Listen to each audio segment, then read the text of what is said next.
আমি প্রতিদিনের নাই আজকেও হচ্ছে যে দোকান বন্ধ করে বাড়ি যাওয়ার জন্য কেবল রেডি হয়েছি।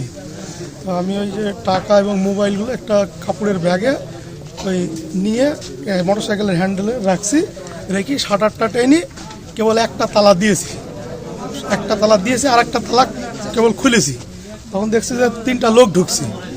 তখন যে কারা আপনারা এই কথা বলেছি, আর দুজন আমাকে অলরেডি মাঠটা তৈরি চলে এসছে, আর একজন আমার ব্যাগটা নিয়ে ব্যাগ নিয়ে সাথে সাথে বেরিয়ে চলে গেছে। আর যে দুজন আমাকে মারতে এসছে, একজন হচ্ছে হাতে বাঁশ মতোটা ছিল, ও এরকম বাঁশ দিয়ে একটা মেরেছে।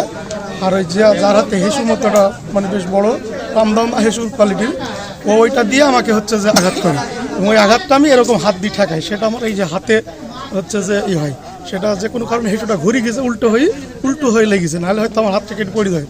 পরে হচ্ছে যে আমি যখন মানে হইচই শুরু করছি, কে কোথাও আসি বেরিয়ে মারলো, আমাকে মেরে ফেললো, তখন এই বাড়ির চাষি আর ওই বাড়ি থেকে ওরা বলছে কী হলো কার কী হলো, ওরা তখন হইচই করেছে, এরা তখন বেরিয়ে চলে গেছে। এবার এরা বেরিয়ে যাওয়ার সাথে সাথে ওইখানে একটা হচ্ছে যে বোম চটিছে।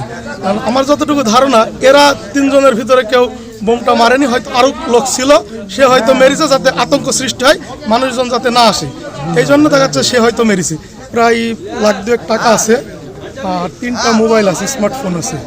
সব কিছু মিলায় বলতে আমার এখন মোবাইলে যেহেতু সবই বিকাশ নগদের ব্যবসা, আমার মোবাইলেও কিছু টাকা আছে। এখন ওইগুলো যদি উদ্ধার না করতে পারি, তাতে আমার প্রায় 3.5 লাখ 4 লাখ টাকার মতো মানে ক্ষতি হবে।